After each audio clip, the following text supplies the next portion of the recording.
زما ډیرو محترمو عزتمندو مشرانو دین اسلام او علماء کرامو سره مینه لرونکو د ډیر وخت نه تاسو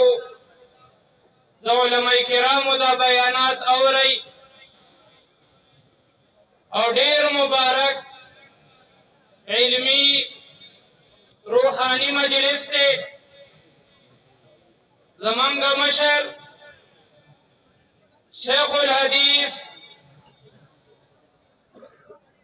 مولانا عبدالحلیم دیر بابا باجی صاحب دامت برکاتهم العالیہ دا کوڑا خٹک شیخ الحدیث صاحب او نور گنش میر علماء کرام تشریف راوڑے او دا خستا او مبارک چمن زمانگ استاذ محترم شیخ الحدیث مولانا پیر زبیر جان حقانی صاحب دامت برکاتهم العالیہ قائم کرے اللہ پاک دی دا سے مبارک مجالس زمانگ استاذو ہمیشہ نصیب کی کم علماء کرام چه دلتے تشریف راوڑے سٹیج بانی تشریف فرما دی او یا مخامخ پا پندال کی موجود دی دا علاقی عام مسلمانان دا انتظامیرونا سالاران او کم ملګری چې په خدمت باندې مختلفو شعبو کې لګیا دي الله پاک دې دې ټولو نیکي بدلی په دنیا او په آخرت کې نصیب کړي زما محترمو امام ابو داود رحمت الله علیه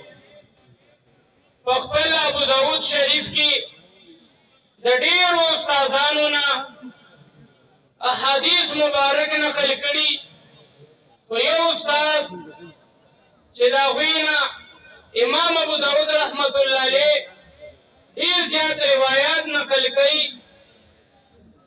دا غنوم دې مسدد دغه مسدد رحمت الله علیه د خپل استاذ عبد الله بن داود صاحب نقل کړي هغه وی ماته عاصم بن رجاء رحمت الله علیه فرمایلی چې داود بن جمیل رحمت الله علیه ما ته دویل چې کثیر بن قیس فرمای زپا جامع مسجد د دمشق کې د ابو درداء رضی اللہ عنہ سر ناستم یو سڑے راغے ابو درداء صاحب تا عرض کئی زدہ مدینی منورین تا ترا غلیم ندید پارا چتا د پیغمبر علیہ السلام نے یو حدیث اوری دلے پخپل دیتی اوری دلے او تاغ حدیث بیانے زدبل یو حاجت دپار نیم راغلے زدو دغ حدیث اوری دو دپار راغلے جناب ابو درداء رضی اللہ عنہ فرمائل ما دا جناب رسول اللہ صلی اللہ علیہ وسلم نوری دلی من سلک طریقا يطلب فيه علما کم کس چې په یو لاره کې روان شو علم حاصلولو دپاره علم طلبوي الله پاک به د جنت په لارو کې یو لار باندې روان کی یعنی الله پاک به د انسان جنت ته داخلي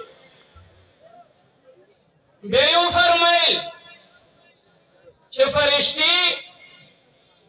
د خوشحالی د وجنا طالب علم تا خپل وزر غوړي کله چې د یو وطن صدر یا وزیر اعظم د خپل ملک نه بل ملک ته لاړ شي، اول ته د جهازه کوزیږي، نو د هغه قوم د هغه ملک خلک ورته استقبال کې ولاړي او سور قالین ورته خور کړی. د دې مطلب دی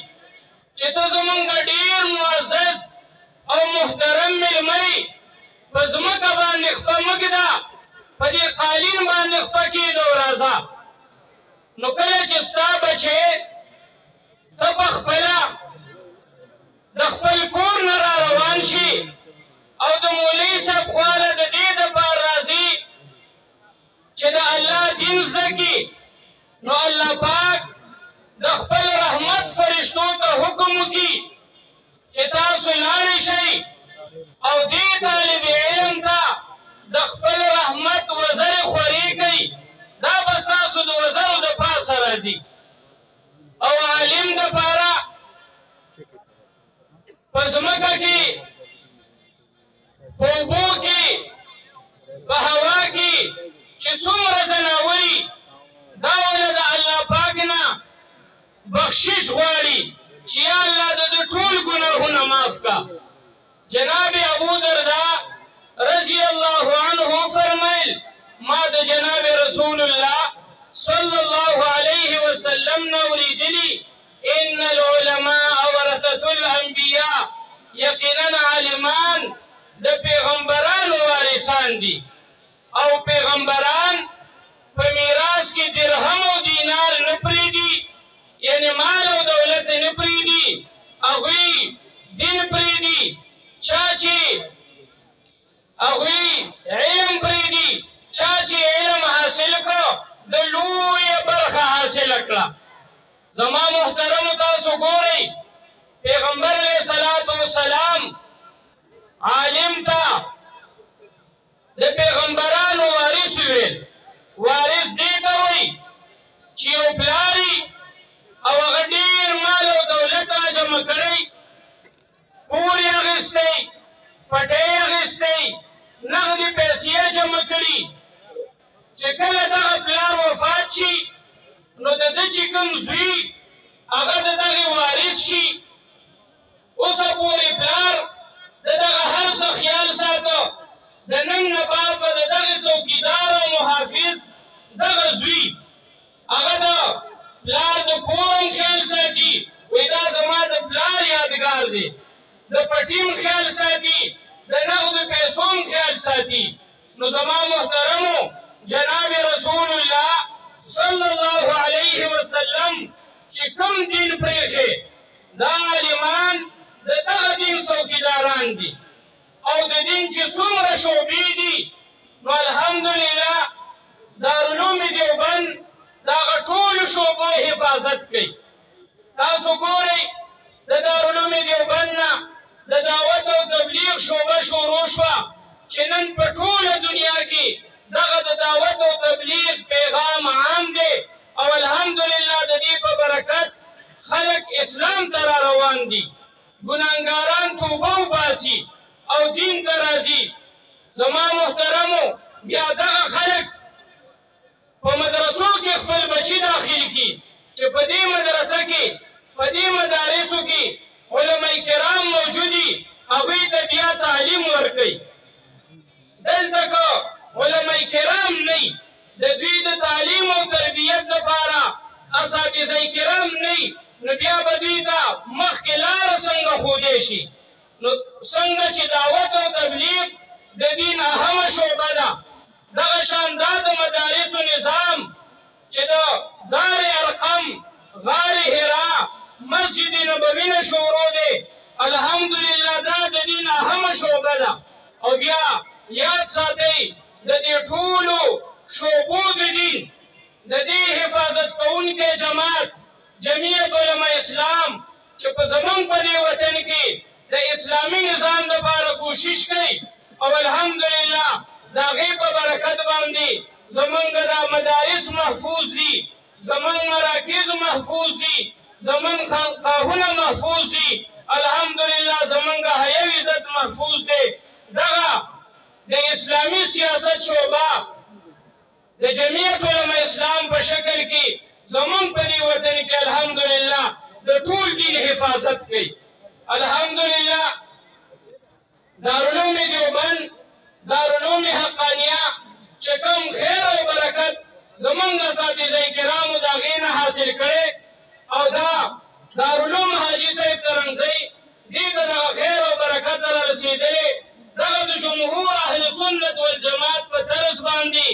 دلته تعلیم ورکولی شي، دلته تربیت ورکولی شي. دیر باباجي صاحب دامت برکاتهم العالیه تشریف فرما دی. دوی به فرمایل چې کوم وخت کې دیوبند مشهورېده نو داسې نه ده چې په دغه وخت کې په پښتنو کې علمانو نه په پښتنو کې هم دغه وخت کې لوی لوی مولیانو خو دا رواجونو خوړلي رسم و رواج پسې روانو او دارالعلوم دیوبند د دیوبند اکابر دا په سنت باندې کلک ولاړو. دغه احیای سنت د وجې نه په کل عالم باندې الله پاک وځلول. انشاءالله منګه زمونږ اساتذه کرام په دې دارالعلوم حاجي صاحب ترنګزی کې د احیای سنت د سنت د قرآن او د سنت تعلیم ورکوي او الحمدلله دا د حق قافله مخ په وړاندې باندې روانه ده. نن تاسو ګورئ دا د انسانانو یو سمندر، دا د محبینو او د متعلقینو یو سمندر، دا دلته راجمع کېدل دا د دې دلیل دی چې الحمدلله په شیخ الحدیث مولانا پیر زبیر جان حقانی صاحب دامت برکاتهم العالیه د ټول علاقې د ټول علماء کرامو او بیا خاص کر د خپل اساتذه کرام دیر باباجي صاحب اعتماد دی او الحمدلله دا مدرسه مخ په ترقۍ باندې روانه ده.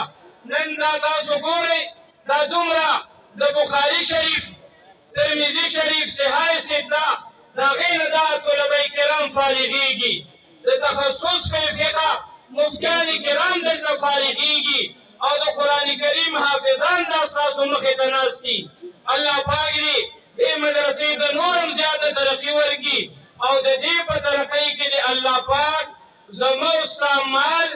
زما او ستا جان او زما او ستا وخت ولګوي. الله پاک دې موږ ټول د آخرې زمانې د فتنو نه ساتي. الله پاک دې موږ په دنیا کې د نیکانو عالمانو ملګري کړي او په آخرت کې دې الله پاک موږ ټول د عالمانو په صف کې پاسوي. واخر دعوانا ان الحمد لله رب العالمین.